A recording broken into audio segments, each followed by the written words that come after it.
Aujourd'hui, je vais vous raconter comment Nassir a essayé de m'arnaquer 38 000 euros, quasiment 40 000 euros. Vous savez, dans la vie, quand les gens vous sollicitent pour de l'aide, leurs intentions ne sont pas toujours bonnes. Peut-être que vous avez vu ces images-là de personnes qui sont en train de se noyer et qui vous demandent de l'aide. Et quand vous plongez pour essayer de venir les aider à sortir de l'eau, elles vous tirent dans l'eau plutôt. De telle sorte que si vous ne faites pas gaffe, c'est vous qui vous retrouvez en train de vous noyer et elles qui s'en sortent. C'est ce qui s'est passé avec Nassir.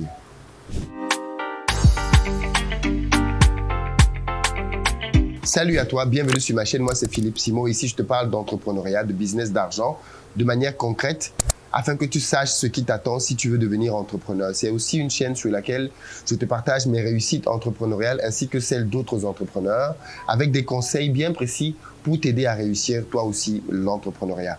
Car c'est grâce à ça qu'on va développer nos pays, nos communautés.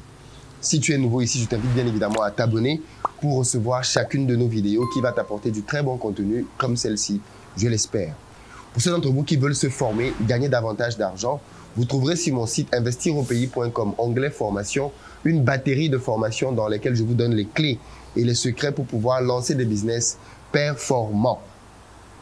Ceux d'entre vous qui veulent investir en Afrique parce qu'ils ont compris que c'est ici l'Eldorado et c'est ici qu'il faut être, j'ai aussi une bonne nouvelle pour vous. Si vous êtes aux États-Unis ou alors en Europe, j'organise des journées de formation pour certaines d'entre elles avec des invités qui viendront vous partager les clés et les pépites dont vous avez besoin pour réussir vos investissements en Afrique. Les prochaines dates sont donc au Canada, à Montréal le 20 août et le 21 août à Toronto. Aux États-Unis, on a deux dates à Manhattan, en plein cœur de Times Square. On est ensemble le 27 août et ensuite le lendemain, on est au Maryland le 28 août. En France, on est ensemble le 8 octobre. Ce sera au Palais des Congrès de Versailles, un lieu symbolique et mythique dans lequel on va se réunir pour la première fois pour parler de business. Il va être question pour moi de convier la diaspora qui fait bouger les choses à venir parler business et argent ensemble. C'est bien de se réunir quand il y a des concerts de Fally Ipupa et autres, mais montrons qu'on peut se réunir aussi de manière massive pour parler d'argent et de développement concret de nos pays. Le rendez-vous est donc pris pour toute la diaspora européenne. Des gens viennent depuis les Pays-Bas, depuis l'Allemagne, depuis la Suisse, depuis la Belgique, l'Italie. Bref, retrouvons-nous à Paris le 8 octobre pour parler de business et d'entrepreneuriat chez nous. Je serai accompagné d'une batterie d'entrepreneurs à succès qui viendront chacun vous partager leurs clés de réussite afin que vous ayez tout ce qu'il vous faut pour ne pas avoir d'excuses par la suite. En réalité, l'histoire que je vais vous raconter maintenant s'est tenue en 2020. Nassir, je le rencontre pour la première fois de ma vie en fin d'année 2020, plus précisément au mois de décembre. Et il m'est présenté par un proche comme étant un jeune homme qui fait des affaires et qui a besoin de liquidité pour pouvoir travailler en Afrique et en Europe. En réalité, Nassir, c'est quelqu'un qui a deux bureaux de change, un bureau de change en Afrique et un bureau de change à Paris. Et donc, dans le cadre de ces activités, Nassir, c'est quelqu'un qui a l'habitude de changer de l'argent. Vous ramenez des euros, il vous donne des CFA. Vous ramenez des CFA, il vous donne des euros. Et donc, forcément, comme moi étant quelqu'un de la diaspora, c'est quelqu'un qui va m'intéresser. C'est-à-dire que quand je reviens, par exemple, en Afrique avec des euros, je peux aller le solliciter pour qu'il me change de l'argent. Très rapidement, dans la discussion avec Nassir, il se rend compte que j'ai un profil qui peut l'intéresser pour faire des transactions. Et il me propose donc une opération plutôt singulière. Il me dit, écoute Philippe, moi, j'ai beaucoup de clients ici en Afrique qui sont des entrepreneurs, des industriels et qui ont du mal à pouvoir acheter leur matériel en Europe parce que les banques peuvent parfois être très réticentes. Ce sont des commerçants. Donc, ce ne sont pas des gens qui forcément vont être à mesure d'avoir toute la paperasse qu'une banque peut leur demander. Et vous savez vous-même comment parfois nos banques peuvent être compliquées quand il s'agit de transactions financières. Il me dit donc, ce que moi je fais d'habitude pour ces clients-là, c'est qu'ils me payent ici en CFA et moi, avec mon entreprise en Europe, je paye pour eux leurs fournisseurs directement sur les comptes bancaires des entreprises. Et il me parle de son business, il me présente les différentes choses qu'il fait. Je dis, OK, d'accord. Quelques temps après, il me sollicite en me disant, écoute Philippe, est-ce que c'est possible pour toi d'aider un de mes clients qui est vraiment bloqué? Voilà quelqu'un qui a un fournisseur qui doit lui livrer du matériel. C'est très important, on est en fin d'année, il faut absolument que les marchandises arrivent. Son business en dépend. Ce que je te propose, Philippe, c'est de pouvoir faire cette transaction-là. Tu payes son fournisseur là-bas et ici, sur place, on te met à disposition les CFA. Sur le coup, je me pose la question de, mais est-ce que ça me pose pas problème? Moi, je suis un particulier. L'entreprise, est-ce qu'elle me connaît? Il me dit, non, non, ne t'inquiète pas. Dans la référence de ton paiement, tu mets simplement le nom du client en question et normalement, l'entreprise saura sans aucun problème. Donc, il me donne le nom d'une entreprise. Je vérifie effectivement que c'est bien une entreprise qui existe. Je vais sur leur site web, je fais mes investigations, j'appelle l'entreprise. Oui, ils ont bien un client, monsieur tel, qui est au Cameroun et pour qui il y a une commande en attente. OK. Donc, du coup, pour cette première opération, je me dis, je vais débloquer le gars. Donc, je fais un virement et par la suite, derrière, il me met à disposition les CFA sur place, ce qui finalement me permet moi aussi d'avancer dans les travaux de ma ferme à cette époque-là. Première transaction donc réussie, j'ai envie de dire. Je suis mis en confiance. À la suite de ça, quelques jours après, Nassim me contacte pour une deuxième transaction. La première, je n'ai plus le montant exact. La deuxième, elle est un peu plus importante que la première. Et il est question ici d'opérer à peu près de la même manière pour un autre client. Et il me dit que lui, en fait, il a beaucoup de clients comme ceux-là. Et pour certains, il peut les gérer directement. Pour d'autres, quand il est submergé de demandes, ben, il demande aux personnes autour de lui de pouvoir le faire. Moi, bien évidemment, ça m'arrange de pouvoir, il faut être honnête avec ça, ça m'arrange d'avoir des CFA directement disponibles pour pouvoir développer ma ferme. Donc, cette deuxième transaction, donc, normalement, j'aurais dû être plus vigilant parce que cette fois-là, je refais mes vérifications, je fais le virement. En réalité, comment ça se passe? Je viens dans le bureau de Nassir, je fais le virement et il me donne de l'argent directement. Juste que pour la deuxième transaction, il me dit, mais écoute, je te fais une avance, tu fais le virement et quand le virement arrive dans le compte bancaire du fournisseur, je te donne le reste. Je me dis, bon, la première transaction s'est faite de manière normale. À la limite, il m'a fait confiance puisqu'il m'a payé en même temps que j'ai fait le virement. Donc, lui, il a attendu quelques jours. Faisons-lui aussi confiance et tendons-lui la main. Donc, j'ai fait le deuxième virement et là, bien évidemment, il me fait une avance. La suite de cette avance-là, il tarde à me la donner. Et là, ça aurait déjà dû m'interpeller. Il me dit non, excuse-moi, j'ai traîné pour X, Y, Z raison. Il ne me donne pas l'argent le jour convenu. Au final, il me le donne avec un petit retard, je crois 2-3 jours. Bon, finalement, il m'a remis les sous, il n'y a pas de problème, je les prends. Ensuite arrive donc le virement qui va devenir problématique entre Nassir et moi. Pour cette opération-là, Nassir me fait part d'un gros virement. Deux en réalité, pour deux fournisseurs. Un à 25 000 et un à 13 000 euros, ce qui amène le total à 38 000 euros, d'où l'arrondi que je fais à 40 000 euros. Qu'est-ce qui se passe? Il se passe que pour cette opération-là, au moment de faire les virements, on n'est pas ensemble. Au bout de 2 transactions, une sorte de confiance s'est un peu établie. Donc, du coup, je fais les virements de mon côté et je suis supposé voir Nassir pour qu'il me fasse immédiatement le paiement, puisque ses fournisseurs sont sur place. Une fois que je fais les virements, que je lui envoie les preuves de virement, on se donne rendez-vous. Et à plusieurs reprises, on ne parvient pas à savoir. Il faut dire que c'est quelqu'un de très occupé, qui voyage beaucoup dans le cadre de ses activités. Et moi aussi, comme vous le savez, je suis pas mal pris aussi quand je suis au pays. Donc, je me dis de toutes les façons, ce n'est qu'une question de jours, on va pouvoir se rencontrer et il me remettra les versements que ses clients lui ont fait. Mais cette date n'arrive pas. Des jours passent. Et au final, quand je parviens à mettre la main sur Nassir, pratiquement une semaine après, il me sort une histoire à dormir debout en me disant oui, le fournisseur qui devait le payer ne l'a pas fait, ce qui est juste ubuesque vu que tu payes le fournisseur du commerçant, il n'y a aucune raison qu'il ne te donne pas l'argent. Il me dit oui, d'attendre un tout petit peu. Bon, là, ça m'alerte bien évidemment. Et là, du coup, je passe en mode vigilance parce qu'on parle quand même d'une somme non négligeable. Et je commence à surveiller de très près le dossier. Chaque jour, il y a une nouvelle raison qui fait que ce n'est pas possible de me verser mon argent. Janvier, et là, bien évidemment, tout le mois de janvier passe et le sujet devient vraiment problématique. Et je me dis, mais qu'est-ce que je dois faire? Qu'est-ce que je dois faire? Voilà quelqu'un à qui que j'ai voulu aider, un jeune frère. Nassir est vraiment quelqu'un d'assez jeune, hein? Un jeune frère que j'ai voulu aider pour pouvoir lui permettre de développer son activité. C'est vrai qu'il me rendait moi aussi un service, mais avant Nassir, je trouvais toujours le moyen de faire parvenir de l'argent au pays. Je n'étais pas dépendant de lui, donc je pouvais continuer sans lui. Fondamentalement, dans la relation, je pense qu'il avait beaucoup plus besoin de moi que le contraire. Et voilà quelqu'un donc que tu veux dépanner et ça semble vouloir tourner au vinaigre. Bon, je me dis à ce moment-là, c'est pas grave, donnons-lui le bénéfice du doute, il va régler le truc. Des jours passent, des semaines passent, rien ne s'améliore. Et là, bien évidemment, moi, je dois repartir du pays pour aller suivre mes activités ailleurs. Et le dossier donc devient chaud. Nassir me dit, écoute, quand tu arrives à Paris, je te donne tes sous. Je lui dis, mais Nassir, Paris, c'est pas un endroit qui est inaccessible pour moi. Je serai à Paris la semaine d'après. La semaine d'après, j'arrive à Paris, j'essaie d'aller à son entreprise, je ne parviens pas à le joindre. Les jours passés là, je commence à me rendre compte que bon, le gars, il n'est pas très clean en fait. Les versions qu'il me donne commencent à changer. Quand je commence à lui mettre beaucoup de pression, en lui disant qu'écoute, moi, je vais aller voir les autorités très clairement, hein, parce qu'il ne faut pas se tromper là-dessus. En termes de relations, tout le monde peut avoir ses relations. Donc, je vais aller voir des gens et je peux te nuire très gravement, vraiment très gravement. Je n'ai pas envie d'en arriver à ça. Donc, réglons cette affaire à l'amiable. On a commencé à 2, réglons ça à 2. Nassi me dit non, oui, non, ne t'inquiète pas, moi je suis quelqu'un de très honnête. De toute façon, tu es quelqu'un de très bon, très gentil. Personne n'aurait accepté d'attendre tout le temps que tu as déjà attendu. Là, on était à 2 mois après les incidents. Franchement, je trouve que tu es quelqu'un de très gentil. Si quelqu'un veut même te faire du mal, c'est que c'est quelqu'un de très méchant. Vu comment tu as été gentil avec moi et compréhensif, si j'essaie de te faire du mal, vraiment, même Dieu va me punir. Un discours très flatteur. OK, donc je lui donne un petit délai encore. Et là, Nassi revient en me disant, en fait, il attend un gros virement qui viendrait de Centrafrique.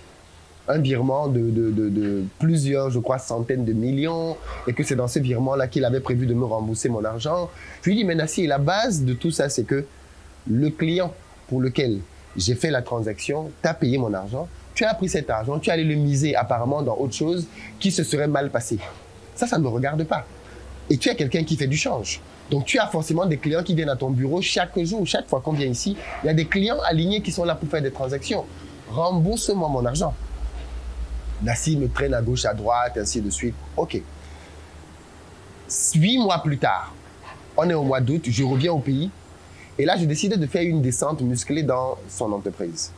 Et c'est donc cette descente musclée-là que j'ai filmée et que j'ai postée il y a juste quelques jours sur les réseaux sociaux, que vous avez peut-être découvert. La scène se déroulait en août 2021. On était 8 mois après les faits.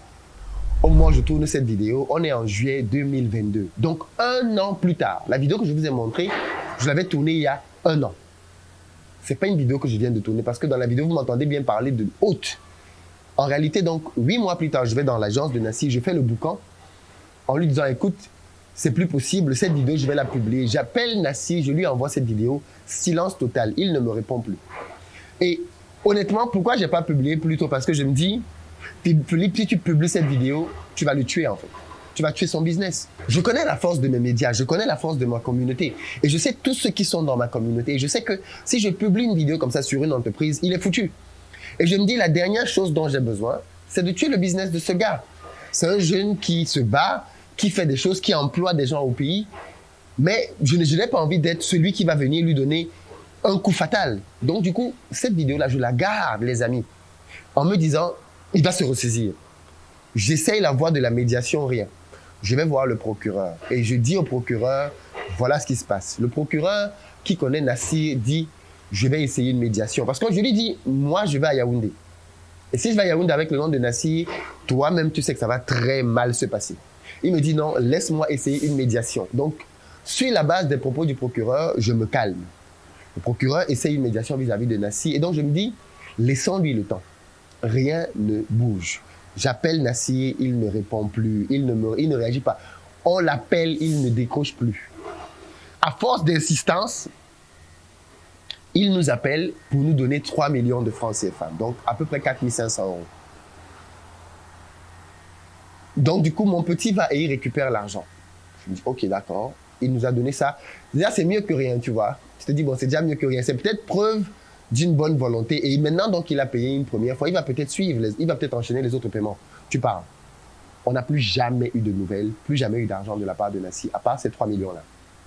Rien du tout. Jusqu'aujourd'hui. Avant de publier la vidéo, les amis, parce que vous devez comprendre quelle est ma logique. Je suis toujours dans la logique de, si c'est possible de réparer, réparons. Avant de publier ma vidéo, j'ai écrit à Nassir la semaine dernière pour lui dire, Nassir, j'ai été très patient avec toi. Je pense que tu as abusé de ma gentillesse à ton endroit. Maintenant, je vais exposer cette affaire. Avant même d'aller plus loin et frapper plus fort au niveau des autorités, je vais d'abord commencer par exposer cette affaire. Voici la vidéo que je vais publier. Je lui envoie la vidéo. Nassir ne réagit pas. Silence total, le mépris le plus absolu. Là, je me dis, bon, Dio, si on en est arrivé à ce stade-là, là où le gars, il te montre de manière frontale qu'il te méprise, il faut frapper. Advienne ce qu'il adviendra. À ce moment-là, donc, je publie la vidéo dimanche, début d'après-midi. La suite, vous la connaissez. La vidéo tourne, elle est partagée partout. Quelques heures après, Nassi me contacte. Ah ouais, Nassir, tu vis? Nassir, tu peux me contacter? Tu peux avoir un téléphone? Donc, tu sais comment me joindre? Waouh! Quelle surprise! Qu'est-ce que je suis surpris de savoir que tu pouvais me joindre? Il me dit, oui, on est des jeunes, ça c'est sa phrase préférée. Tu sais, on est des jeunes entre nous, on ne peut pas se faire des choses comme ça. J'aimerais que tu retires la vidéo. Il me demande de retirer la vidéo. Je lui dis, mais Nassir, tu sais bien que je n'ai jamais été dans une démarche de te nuire. Si je voulais le faire, je l'aurais fait il y a très longtemps. C'est un sujet qui date de très longtemps. Mais maintenant, je suis en mode recouvrement. Il faut que tout mon argent qui est dehors revienne. J'ai beaucoup de projets dans ma vie et j'ai besoin que mon argent revienne. Et j'ai besoin que les gens arrêtent de rigoler avec moi. Donc maintenant, je sévis et je frappe. Donc Nassir, il faut que tu me remettes mon argent. Avant de parler de retrait de vidéo, remets-moi mon argent. Si tu m'appelles là maintenant pour me dire, Philippe, je te vis ton argent demain, peut-être que je vais réfléchir à retirer la vidéo. Peut-être. Mais si c'est pour m'appeler, pour me demander simplement de retirer la vidéo, je pense que tu n'as pas encore saisi l'ampleur du dossier et là où on est désormais. Nassir me dit, non, non, non, franchement, je suis venu te voir. C'est vrai, ça j'ai omis de dire ça. Il est venu me voir dans mes bureaux à Paris 1 mois à peu près, avant que je ne vienne m'installer à Abidjan. Vous savez ce qu'il est venu me dire à Paris? Philippe, écoute, ça s'est mal passé entre nous, mais je veux qu'on reparte à zéro. Tu es un gars bien, je veux qu'on continue à travailler ensemble. J'ai des opérations qui vont arriver là prochainement et je te propose qu'on fasse des opérations et sur chaque opération, on va prélever une petite partie de l'argent que je te dois. Je l'écoute, j'étais ébahi. Je me demande, mais est-ce qu'il faut que je frappe même le gars ici? Qu'est-ce qu'il faut faire? Est-ce qu'il faut que je le gifle? Qu'est-ce que je dois faire pour qu'il réalise à quel point ce qu'il est en train de dire est ubuesque? Il a fini de me parler, il est parti. Le lendemain, je voyageais, je pense que j'allais au Cameroun, quelque chose comme ça, et j'enchaînais après avec la Côte d'Ivoire. Effectivement, je l'ai vu à Paris. Mais il me dit, oui, la dernière fois que j'étais dans ton bureau à Paris, je t'avais déjà proposé de faire quelque chose. Je lui dis, mais quel courage tu as? Quel courage tu as de me proposer ça? Quel courage!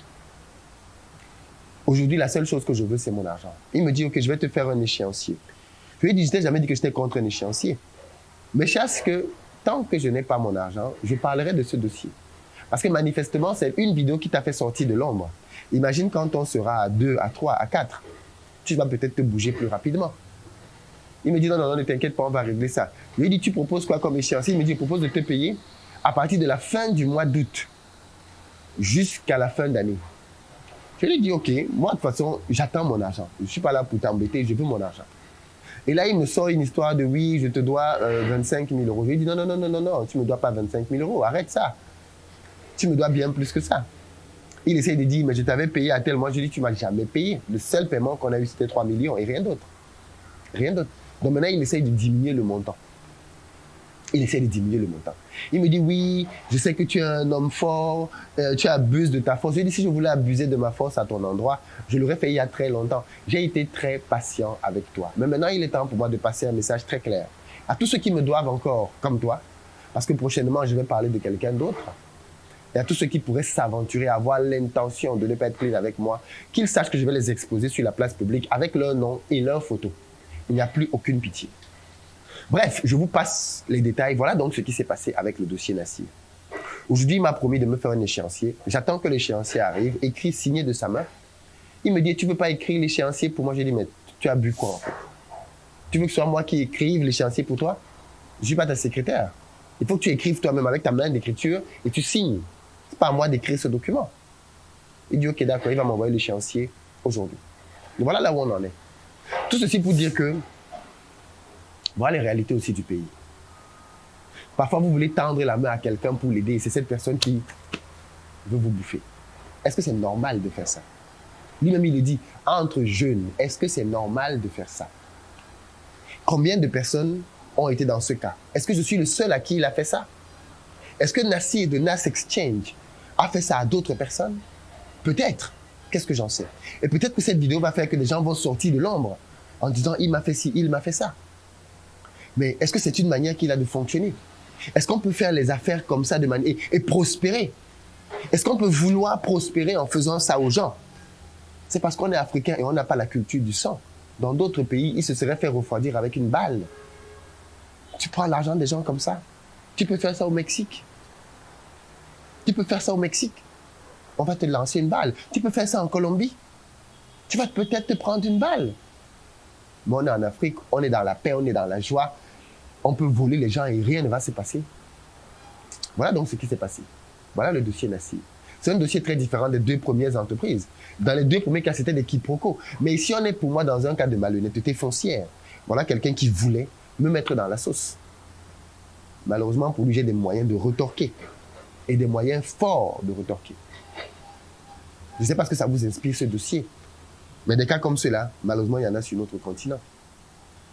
Des jeunes qui abusent de la confiance des autres.